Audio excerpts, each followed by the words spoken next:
ಮತ್ತೊಂದು ಕಡೆ ನಾಯಕತ್ವ ಬದಲಾವಣೆ ವಿಚಾರದಲ್ಲಿ ಗೊಂದಲ ಮುಂದುವರೆದಿದೆ. ಡಿಕೆ ಬ್ರದರ್ಸ್ ನಿನ್ನೆ ಮೊನ್ನೆಯಷ್ಟೇ ತಾಳ್ಮೆಯ ದಾಳವನ್ನ ಉರುಳಿಸಿ ಕಾದು ನೋಡೋ ತಂತ್ರಕ್ಕೆ ಜಾರಿದ್ದಾರೆ. ಡಿಕೆ ಸುರೇಶ್ ನಿನ್ನೆ ಆಡಿದ ಮಾತಿಗೆ ಬಹಳಷ್ಟು ಅವರ ಬಣದ ನಾಯಕರುಗಳು ಸಾಥ್ ಕೊಡ್ತಾ ಇದ್ರೆ, ಸಿದ್ದರಾಮಯ್ಯನವರ ಪರವಾದಂತ ನಾಯಕರುಗಳು ಇದೀಗ ಅಹಿಂದ ಅಸ್ತ್ರವನ್ನ ಉರುಳಿಸ್ತಾ ಇದ್ರೆ. ಇವತ್ತು ಬಹಳ ಜೋರಾಗಿ ಉರುಳಿದೆ. ಅಷ್ಟೇ ಅಲ್ಲ, ಅಹಿಂದ ನಾಯಕರನ್ನ ತುಳಿಯೋ ಕೆಲಸವನ್ನ ಡಿಕೆ ಶಿವಕುಮಾರ್ ಮಾಡ್ತಿದ್ದಾರೆ ಅಂತ ಆರೋಪಿಸಲಾಗ್ತಾ ಇದೆ ಕೂಡ. ಬನ್ನಿ ಏನಾಗ್ತಾ ಇದೆ ರಿಪೋರ್ಟ್ ಅಲ್ಲಿ ನೋಡ್ಕೊಂಬ.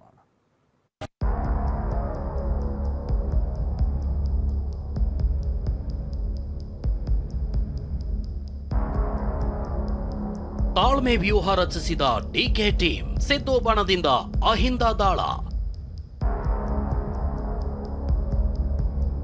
ತಾಳ್ಮೆಯಿಂದ ಇದ್ದೀವಿ, ಕಟ್ಟೆ ಒಡೆಯೋ ಸಂದರ್ಭ ಬರುತ್ತೆಂದ ಡಿಕೆ ಆಪ್ತ. ಸಿದ್ದು ಕೆಳಗಿಳಿಸಿದ್ರೆ ಹೋರಾಟ ಎಂದ ಅಹಿಂದ. ಕುರ್ಚಿ ಕದನ ಧಗ ಧಗ.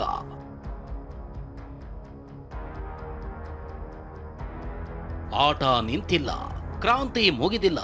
ಡಿಸೆಂಬರ್ ಕಳೆಯಿತು, ಹೊಸ ವರ್ಷವೂ ಬಂತು. ಸಂಕ್ರಾಂತಿ ಮುಗಿತಾ ಇದ್ದಂತೆ ಕುರ್ಚಿ ಕದನ ಶಿವರಾತ್ರಿಗೆ ಶಿಫ್ಟ್ ಆದಂತೆ ಕಾಣ್ತಿದೆ. ತಿಂಗಳಾಂತ್ಯಕ್ಕೆ ಕುರ್ಚಿ ಕಾಳಗ ಮತ್ತಷ್ಟು ಕಾವು ಪಡೆಯೋ ಲಕ್ಷಣಗಳು ಗೋಚರಿಸುತ್ತಿವೆ. ಅದರಲ್ಲೂ ಡಿಸಿಎಂ ಡಿಕೆ ದೆಹಲಿಗೆ ಹೋಗಿ ಬಂದ ನಂತರ ಡಿಕೆ ಟೀಮ್ ತಾಳ್ಮೆಯ ಮಂತ್ರ ಜಪಿಸುತ್ತಿದೆ. ಕಾದು ನೋಡುವ ತಂತ್ರಕ್ಕೆ ಮೊರೆ ಹೋಗಿದೆ. ಕಾಲವೇ ಉತ್ತರಿಸುತ್ತೆ ಅಂತ ಕಾದು ಕುಳಿತಿದೆ. ಅಧಿಕಾರನೂ ಶಾಶ್ವತ ಅಲ್ಲ, ತಾಳ್ಮೆನೂ ಶಾಶ್ವತ ಅಲ್ಲ. ಪಕ್ಷದ ಆದೇಶಕ್ಕೋಸ್ಕರ ಕಾಯ್ತಾ ಇದೆ. ಕಾಲ ಎಲ್ಲದಕ್ಕೂ ಉತ್ತರ ಕೊಡ್ತದೆ. 140 ಜನ ಬೆಂಬಲಿಗಿದ್ದಾರೆ.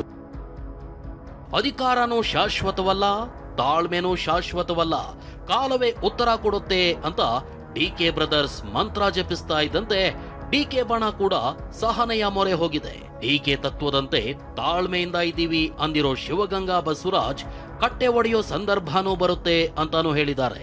ಕೆಲವು ಸಂದರ್ಭದಲ್ಲಿ ತಾಳಿದವನು ಬಾಳೆಯನ್ನು ಅನ್ನೋ ರೀತಿಯಲ್ಲಿ ಬಾಳ್ಬೇಕಾಗ್ತದೆ. ಕೆಲವೊಂದು ಸಂದರ್ಭ ತಾಳ್ಮೆಗೂ ಒಂದು ಮಿತಿ ಇರ್ತದೆ. ಆ ಮಿತಿ ಮೀರಿತು ಅಂತ ತಾಳ್ಮೆನೂ ಕೆಡ್ತದೆ. ಎರಡು ಸಂದರ್ಭಕ್ಕೆ ಸರಿಯಾಗಿ ಅನುಗುಣವಾಗಿ ಅದು ನಡೀತದೆ. ಬಿಟ್ಟರೆ ಅದು ಎರಡು ಒಂದೇ ಸರಿ ಬರೋದಿಲ್ಲ. ತಾಳ್ಮೆ ಇಲ್ಲಿ ಇದೀವಲ್ಲ, ಇನ್ನೂ ತಾಳ್ಮೆಗಿದ್ದೀವಿ, ಇಂದು ಇದ್ದೀವಿ, ಮುಂದೂ ಇರ್ತೀವಿ. ನಮ್ಮ ಡಿ ಕೆ ಸಾಹೇಬ್ರ ತತ್ವ ಏನಿದೆ ಆ ತತ್ವ ನಾವು ಪಾಲಿಸ್ತಾ ಇದ್ದೀವಿ. ತಾಳ್ಮೆ ಎಲ್ಲ ವಿಷಯದಲ್ಲೂ ಹೈಕಮಾಂಡ್ ಏನು ಹೇಳುತ್ತೋ ಅದ್ರ ಥರ ನಾವು ನಡ್ಕೊಂತೀವಿ. ಹಂಗೆ ಅಲ್ಲ, ಮನುಷ್ಯಂಗೂ ಒಂದು ಲಿಮಿಟ್ ಇರ್ತದೆ ಎಲ್ಲ ವಿಷಯದಲ್ಲೂ. ಆ ಲಿಮಿಟ್ ಮೀರಿದಾಗ ಎಲ್ಲರ ಸಹನೇನು ಕಟ್ಟೆ ಹೊಡೆಯೋ ಸಂದರ್ಭ ಬರ್ತದೆ. ಅದನ್ನ ಹೇಳಿರ್ಬೋದು. ಹೀಗೆ ಡಿಕೆ ಟೀಮ್ ತಾಳ್ಮೆಯ ಮೊರೆ ಹೋಗೋದಕ್ಕೂ ಕಾರಣ ಇದೆ. ಅದೇನು ಅಂದ್ರೆ ಡಿಕೆ ಕೊಟ್ಟಿರೋ ಸಂದೇಶ.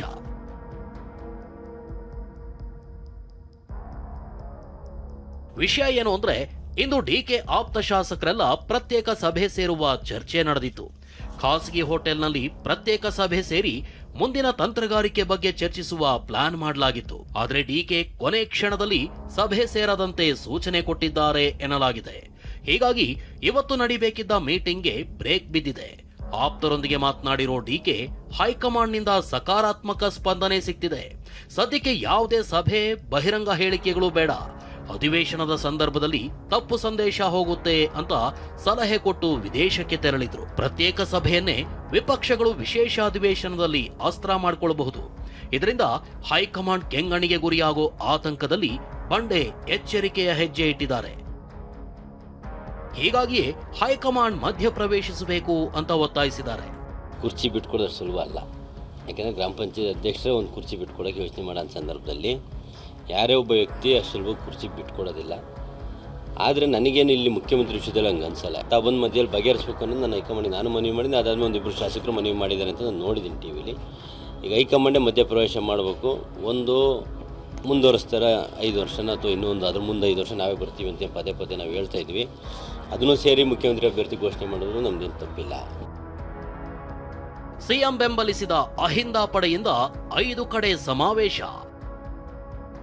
ಅತ ಡಿಕೆ ಟೀಮ್ ತಾಳ್ಮೆಯ ಅಸ್ತ್ರ ಹೂಡಿದ್ರೆ ಇತ್ತ ಸಿಎಂಗೆ ಅಹಿಂದವೇ ಪ್ರತ್ಯಾಸ್ತ್ರವಾಗಿದೆ. ಸಿಎಂ ಬೆಂಬಲಿಸಿ ರಾಜ್ಯದ 5 ಕಡೆ ಅಹಿಂದ ಒಕ್ಕೂಟ ಸಮಾವೇಶ ನಡೆಸಲು ತೀರ್ಮಾನಿಸಿದೆ. ಇದರ ಭಾಗವಾಗಿ ಇವತ್ತು ಹುಬ್ಬಳ್ಳಿಯಲ್ಲಿ ಸಮಾವೇಶ ನಡೆಸಿದ್ದಾರೆ. ಸಿದ್ದರಾಮಯ್ಯಗೆ ಶಕ್ತಿ ತುಂಬೋ ಕೆಲಸ ಮಾಡಿದ್ದಾರೆ. ಸಿದ್ದರಾಮಯ್ಯರನ್ನ ಕೆಳಗಿಳಿಸಿದ್ರೆ ಹೋರಾಟ ಗ್ಯಾರಂಟಿ ಅಂತ ಎಚ್ಚರಿಕೆ ಕೊಟ್ರು. 2028ವರೆಗೆ ಸಿದ್ದರಾಮಯ್ಯವ್ರನ್ನ ಮುಖ್ಯಮಂತ್ರಿಯಾಗಿ ಮುಂದುವರಿಸಬೇಕು. ಅವ್ರನ್ನ ಮುಖ್ಯಮಂತ್ರಿ ಸ್ಥಾನದಿಂದ ಕೆಳಗಿಳಿಸಿದರೆ ಇಡೀ ರಾಜ್ಯಾದ್ಯಂತ 5 ವರ್ಗ ಕಾಂಗ್ರೆಸ್ ವಿರುದ್ಧನೇ ಹೋರಾಟ ಮಾಡುವಂತ ಅನಿವಾರ್ಯ ಪರಿಸ್ಥಿತಿ ಬರ್ತದಂತ. ಡಿ ಕೆ ಶಿವಕುಮಾರ್ ಒಬ್ಬರೇ ಅಂದ್ರೆ ತಪ್ಪಾಗ್ಲಿಕ್ಕಿಲ್ಲ. ಯಾಕಂದ್ರೆ ನಾವು ಈಗಾಗಲೇ ಕಾಂಗ್ರೆಸ್ಸಿನ ಮುಖಂಡರುಗಳಿಗೆ ಭೇಟಿಯಾದಾಗ ಅವ್ರು ಹೇಳ್ತಾ ಇರೋದು, ನಮಗೆ ಪದೇ ಪದೇ ಒತ್ತಾಯ ಬರ್ತಾ ಇರೋದು ಕೇವಲ ಕಾಂಗ್ರೆಸ್ಸಿನ ರಾಜ್ಯಾಧ್ಯಕ್ಷರಂತ ಡಿ ಕೆ ಶಿವಕುಮಾರ್ ಕಡೆಯಿಂದ ಅಂತ. ಇವತ್ತು ಅಹಿಂದ ಸಮಾವೇಶ ಮಾಡ್ತೇವೆ ಅಂತ ಹೇಳಿದ್ರೆ ಯಾರೊಬ್ಬರು ಕೂಡ ಅಹಿಂದ ಜಾಗೃತ ಸಮಾವೇಶಕ್ಕೆ ಹೋಗಬಾರ್ದು ಅಂತೇಳಿ. ಸದ್ಯಕ್ಕೆ ರಾಜ್ಯ ಕಾಂಗ್ರೆಸ್ನ ಗೊಂದಲಕ್ಕೆ ಅಂತ್ಯ ಹಾಡಲು ಹೈಕಮಾಂಡ್ ಸಿದ್ಧವಿದ್ದಂತೆ ಕಾಣ್ತಿಲ್ಲ. ರಾಜ್ಯ ಕಾಂಗ್ರೆಸ್ ಬೆಳವಣಿಗೆ ಬಗ್ಗೆ ಪ್ರಶ್ನೆ ಕೇಳಿದ್ರೆ ಮಲ್ಲಿಕಾರ್ಜುನ ಖರ್ಗೆ ಕೈ ಮುಗಿದು ತೆರಳಿದ್ದಾರೆ. ಗೊಂದಲನ ಬೇಗ ಬಗೆಹರಿಸಬೇಕು ಅಂತ ಆಗ್ರಹ ಮಾಡ್ತಾ ಇದ್ದಾರೆ ಸರ್ ಲೀಡರ್ಗಳು, ಸಚಿವರೆಲ್ಲ. ಕಾಂಗ್ರೆಸ್ನ ಈ ಎಲ್ಲಾ ಬೆಳವಣಿಗೆ ವಿಪಕ್ಷ ನಾಯಕರು ಲೇವಡಿ ಮಾಡೋದಕ್ಕೆ ಆಹಾರವಾಗಿ ಸಿಕ್ಕಿದೆ. ಸ್ವತಃ ರಾಜ್ಯದ ಉಪಮುಖ್ಯಮಂತ್ರಿನೇ ಹೇಳಿದ್ದಾರೆ ಆಗಿರೋದು ನಿಜ ಅನ್ನೋದನ್ನ ಹೇಳಿದ್ದಾರೆ. ಈಗ ಸಿದ್ದರಾಮಯ್ಯ ಅದಕ್ಕೆ ರಿಯಾಕ್ಷನ್ ಮಾಡಲಿ. ಈಗ D K Shivakumar, D K Suresh ಹೇಳಿದ್ದಕ್ಕೆ ರಿಯಾಕ್ಷನ್ ಕೇಳಿ. ಐ ಆಮ್ ನೋ ರಿಯಾಕ್ಷನ್ ಅಂತಾರೆ. ಯಾಕೆ ಮೌನವಾಗಿದ್ದೀರಾ? ಡಿ ಕೆ ಸುರೇಶ್ ಹೇಳಿರೋದಕ್ಕೆ, ಡಿ ಕೆ ಶಿವಕುಮಾರ್ ಹೇಳಿರೋದಕ್ಕೆ ಕೊಡಿ. ಇವತ್ತು ಮುಖ್ಯಮಂತ್ರಿಗಳು ಏನು ಹೇಳ್ತಾ ಇದ್ರು, ಒಂದು ಕಡೆ ನಾನು ಮುಖ್ಯಮಂತ್ರಿಗಳು ಏನು ಇವತ್ತು ಸಿದ್ದರಾಮಯ್ಯನವರು ಮತ್ತು ಡಿ ಕೆ ಶಿವಕುಮಾರ್ ಅವರು ನಾನು ಮುಖ್ಯಮಂತ್ರಿ ಆಗಬೇಕೇನಂತೇಳಿ ಜಗಳ ಮಾಡ್ತಾ ಇದ್ದಾರೆ. ಅಲ್ಲಿ ಸಿದ್ದರಾಮಯ್ಯವರು ಏನು ಹೇಳ್ತಾ ಇದ್ದಾರೆ, ಹೋಗಿ ಅಲ್ಲಿ ಡೆಲ್ಲಿಗೆ ಹೋಗಿ ರಾಹುಲ್ ಗಾಂಧಿ ಜೊತೆ ಮಾತಾಡಿ ಕ್ಯಾಬಿನೆಟ್ ಏನಿದೆಯೋ ಅದನ್ನು ಎಕ್ಸ್ಪೆನ್ಷನ್ ಮಾಡಬೇಕು. ಸದ್ಯ ಜನವರಿ 31ರ ಬಳಿಕ ಮತ್ತೆ ಕುರ್ಚಿ ಕಾಳಗ ದೆಹಲಿಗೆ ಶಿಫ್ಟ್ ಆಗುತ್ತಾ ಅನ್ನೋದನ್ನ ಕಾದು ನೋಡಬೇಕಿದೆ. ಪ್ರಸನ್ನ ಗಾಂವ್ಕರ್, TV9 ಬೆಂಗಳೂರು.